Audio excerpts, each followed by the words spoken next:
दोस्तों, इन इमेजेस को देखो और थोड़ी देर के लिए अपने आंखों को बंद कर लीजिए and imagine that this is December 2026। ठंड का महीना है। ब्लेजर पहन के आप अपने ऑफिस गए because you are now in SBI working as SBI PO। Yes दोस्तों, ये एक रियलिटी हो सकता है। आज के नोटिफिकेशन के बाद this can be your reality in the next 6 months। और अगर ये इमेजिनेशन आपको गूज़बम्प्स दे रहा है, आपको एक्साइट कर रहा है, then let me tell you दोस्तों, I would help you all the ways I can so that you achieve this goal. So with that excitement, let's start today's session, because today we are going to see how you can crack your SBI PO English section। एक structured stage by stage road map आपको मैं दूंगा जिससे आप English section को, वो चाहे prelims में स्पीड में के लिए हो या मेंस के डिस्क्रिप्टिव राइटिंग के लिए हो, इंग्लिश पूरे के पूरे सेक्शन को मास्टर कर सके और SBI PO को 2026 में क्रैक कर सके। दोस्तों, इसके लिए हम 4 बुलेट पॉइंट्स करेंगे और बहुत ही ऑर्गेनाइज्ड वे में इस पूरी चीज को समझने की कोशिश करेंगे because we have less time. Yes, we have 1500 vacancies which is a good thing this time. It motivates us to do our best, but we have less time and therefore we should be very organized about things। हमें इधर उधर की चीज़ों में time बर्बाद नहीं करनी चाहिए। तो ये 4 बुलेट पॉइंट्स जो है, it will set the direction for us। So the first bullet point is skills and abilities required। आपको प्री के लिए क्या स्किल्स चाहिए, मेंस के लिए क्या स्किल्स चाहिए, किस टाइम पे कौन सी स्किल को आपको डेवलप करनी चाहिए। सेकेंड, प्रिपरेशन स्ट्रैटेजी क्या होनी चाहिए, प्री के लिए कुछ अलग, मेंस के लिए कुछ अलग, क्या वीकली हमें क्या करना चाहिए, आप कौन से स्टेज पे हो उसके हिसाब से आपको कैसे आगे बढ़ना चाहिए।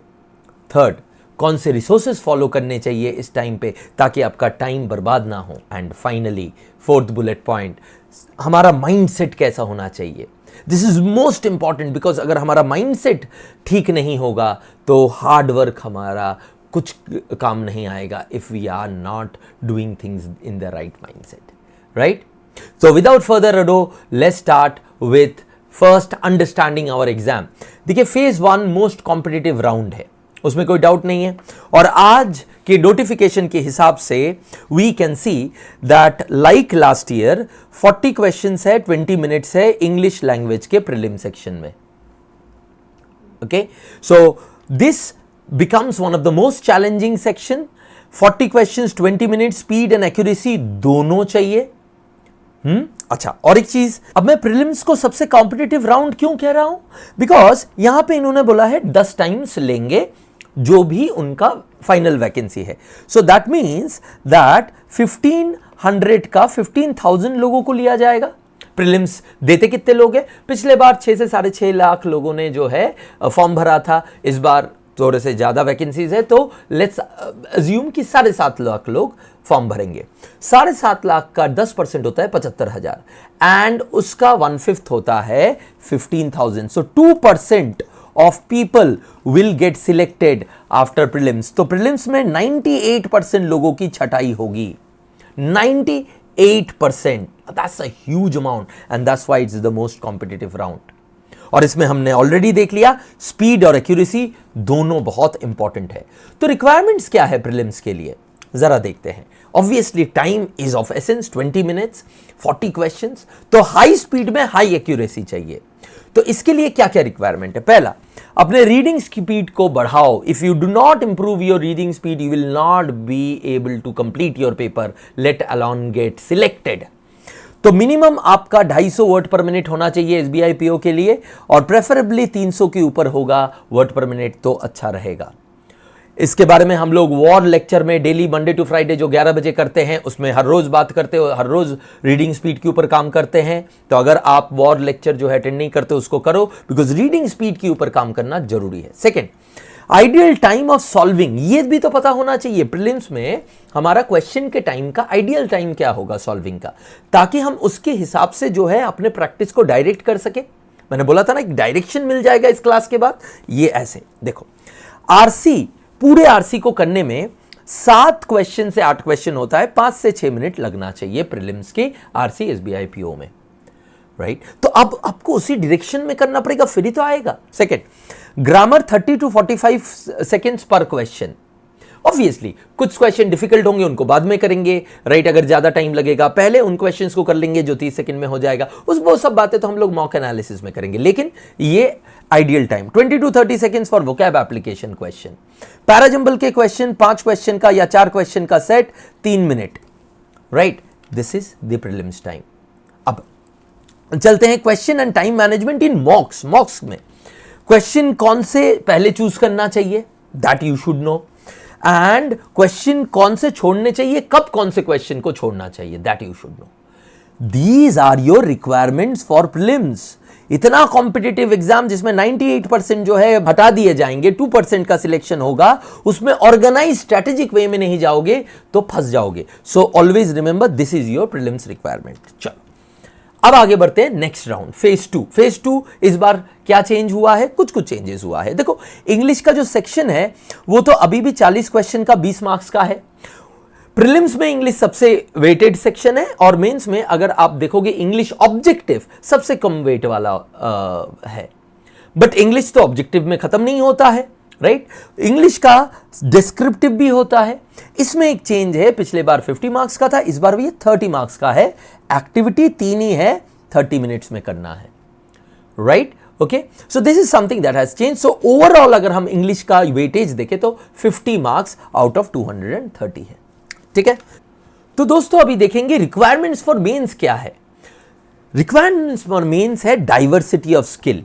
वो कैसे, देखिए पहली जो रिक्वायरमेंट है वो है कि मेंस का एक टाइम बाउंड प्रैक्टिस आपको करना पड़ेगा। आपको टाइम के अंदर जो है मेंस के क्वेश्चंस खत्म करने आने चाहिए, ऑब्जेक्टिव वाले, ठीक है। बिकॉज 2 20 नंबर के हैं तो 40 क्वेश्चन ही ना अभी भी।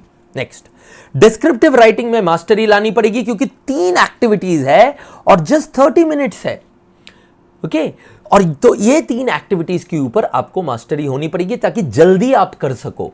नेक्स्ट, क्रिटिकल रीजनिंग की एक्यूरेसी आपको बढ़ानी पड़ेगी ताकि आपके रीजनिंग सेक्शन में भी काम आए और इंग्लिश सेक्शन में भी वो काम आए। सो यहां पे देखो डाइवर्स हो गया ना skill set, objective English, descriptive writing, critical reasoning, सारा का सारा, right. So those were your requirements for mains. Now phase 3, phase 3 में क्या है, अगर फेज 3 देखोगे तो उसमें एक साइकोमेट्रिक टेस्ट आता है जिसका कोई नंबर नहीं है, वो तो आपके प्रोफाइलिंग के लिए होता है। ग्रुप एक्सरसाइज 20 का है, इंटरव्यू 30 का है, टोटल 50 का है, राइट। अब फेज 3 के लिए क्या करना है नहीं करना है इसके लिए तो बाद में करेंगे, उसका रिक्वायरमेंट्स भी बाद में हम लोग डिस्कस करेंगे। सिर्फ इतना जान लो जो 230 मार्क्स का मेंस है उसको हम लोग जो है यहां पे 75 में SBI PO जो है इसको कन्वर्ट करेगी और 50 मार्क्स को 25 पे कन्वर्ट करेगी। इतना आपके लिए जानना जरूरी है बस। अब आ जाते हैं नेक्स्ट स्टेज पे, वो है कि आप कौन से स्टेज पे हो। अब आप लोगों को याद होगा मैंने ये 3 बीकर भरने का एक एक्टिविटी करवाया था आपसे, जिसमें स्टेज 1, स्टेज 2 और स्टेज 3 को मैंने एक्सप्लेन किया था इस वाले लेक्चर पे, राइट। बिगिनर टू PO कैसे आप लोग प्रिपेयर कर सकते हो इसके लिए मैंने एक लेक्चर लिया था, अभी 2 हफ्ते पहले की बात है, उसको देख लेना, उससे आपको आइडिया लग जाएगा कि आप कौन से स्टेज पे हो, ठीक है। अब आपको मैं बताऊंगा कि आप जिस भी स्टेज पे हो उस स्टेज के हिसाब से आपको क्या करना चाहिए। देखिए ध्यान से, English preparation strategy till prelims for students in stage 3। Stage 3 कौन है, जो लास्ट वाले स्टेज पे है, जो काफी दिनों से प्रिपेयर कर रहे हैं, प्रिपेयर्ड है। स्टेज 1 एकदम जो बिगिनर है, स्टेज 2 जो है मिडिल पे है, ठीक है। ये मोटा मोटा है, डिटेल में जानने के लिए वो लेक्चर देख लेना। अब for students in stage 3 till prelims आपको क्या करना चाहिए, take full length pre mocks 3 every week, और इन तीनों का मिनिमम ऑब्वियसली अगर ले सकते हो तो 4 भी ले सकते हो, बट उससे ज्यादा नहीं। एनालाइज यूजिंग ABI मेथड, जिससे आपकी स्ट्रैटेजी को कैसे रिफॉर्म करनी है वो आपको आइडिया लगेगा। ABI मेथड को कैसे यूज करना है इसके ऊपर मैं जल्द ही एक सेशन लेने वाला हूं, right, don't worry about it, I will talk about it now. Third, revise accordingly what you get as feedback from ABI, उसी के हिसाब से आपको रिवाइज करना है, ठीक है। एंड साथ ही साथ सीआर के एडवांस कॉन्सेप्ट्स कर लो। क्यों? क्योंकि आपका तो इंग्लिश के कॉन्सेप्ट्स हो गए हैं, आपका तो you have done the adequate practice of English that has to be done, तभी तो जाके आप स्टेज 3 पे हो, राइट? आपको सिर्फ इतना ही करना है, ठीक है? और लेकिन इसको कंसिस्टेंटली करना है, इसको छोड़ना नहीं है। Okay, now for students in stage 2, next 3 हफ्ते आपको क्या करना है? Time bound topic wise practice करना है, राइट? ओके, सेक्शनल टेस्ट एक एवरी वीक एक देना है, और फुल लेंथ मॉक अगर आपका बाकी 2 हो गए हैं, बाकी 2 सेक्शन, तो एक एवरी वीक दे सकते हो, नहीं तो सेक्शनल टेस्ट ही 2 दे देना, ठीक है? अब इनको अगेन एनालाइज करना है एबीआई मेथड से, और आपको फीडबैक मिलेगा कि आपको और कहां से टॉपिक वाइज प्रैक्टिस करना है, वो एबीआई मेथड ही देगा। नेक्स्ट इज सीआर के बेसिक कॉन्सेप्ट्स अगर हो सके तो कर लेना। अच्छा, ये तो नेक्स्ट 3 हफ्ते का है। उसके बाद क्या? उसके बाद take full length pre mocks 3 every week, minimum 3 every week, 4 हो तो ठीक है, बट 3 लेना है। एबीआई मेथड से स्ट्रैटेजी को रिफॉर्म करो, बिकॉज अब स्ट्रैटेजी के ऊपर आप काम करोगे। यहां पे स्ट्रैटेजी उतना ज्यादा मैटर नहीं करता है आपके लिए, यहां पे ज्यादा करेगा, राइट? यहां पे आपका क्योंकि टॉपिक वाइज प्रैक्टिस चल रहा है। रिवीजन मोस्टली फ्रॉम सोल्यूशन करने की कोशिश करो, rather than revision going back to lectures and doing them from starting, ठीक है, right? Next, for students in stage 1, beginners को क्या करना है? पहले सुनिए बिगिनर्स, देखिए आप स्टेप बाय स्टेप एकदम कॉन्सेप्ट्स करके फिर जाओगे, ऐसा टाइम आपके पास शायद ना हो, तो आपको पिक एंड चूज करना पड़ेगा।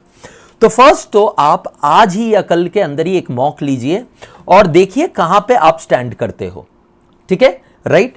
इससे आपको आइडिया लगेगा कि किसके ऊपर ज्यादा काम करना है, ठीक है? अब जून एंड तक आपके 2 टारगेट होने चाहिए। पहला, एक्टिव रीडिंग के गुड हैबिट्स ऑफ रीडिंग को मास्टर करना, जिसमें स्पीड, कॉम्प्रिहेंशन दोनों इंक्लूडेड है।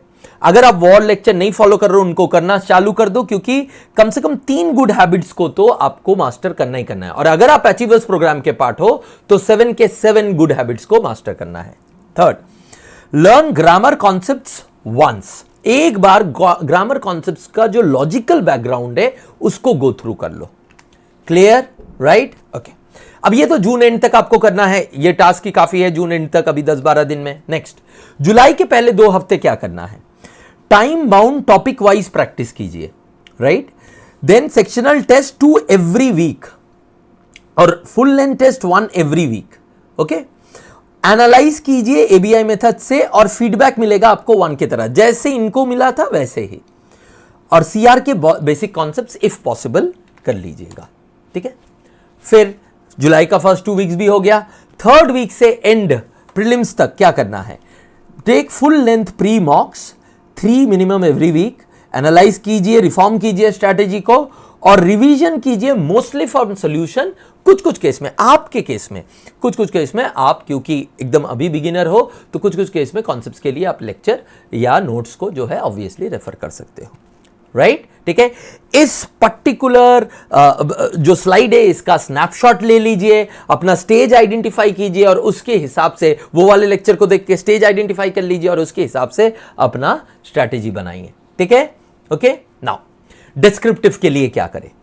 अभी डिस्क्रिप्टिव के लिए क्या मेंस तक रुके? देखिए, आइडियली तो सारे स्टूडेंट्स के लिए, वो किसी भी स्टेज पे हो, क्योंकि प्री और मेंस के बीच में बड़ा ही कम गैप होगा, 3 हफ्ता या 4 हफ्ते का। Ideally you should learn the basic writing structures of email, situation, report and precis. यही 4 एक्टिविटी है, इनमें से 3 को चूज करना पड़ता है, राइट? ओके, तो ये जो है इन चारों का बेसिक स्ट्रक्चर, ताकि आपका एक आइडिया लग जाए कि आपको करना क्या है।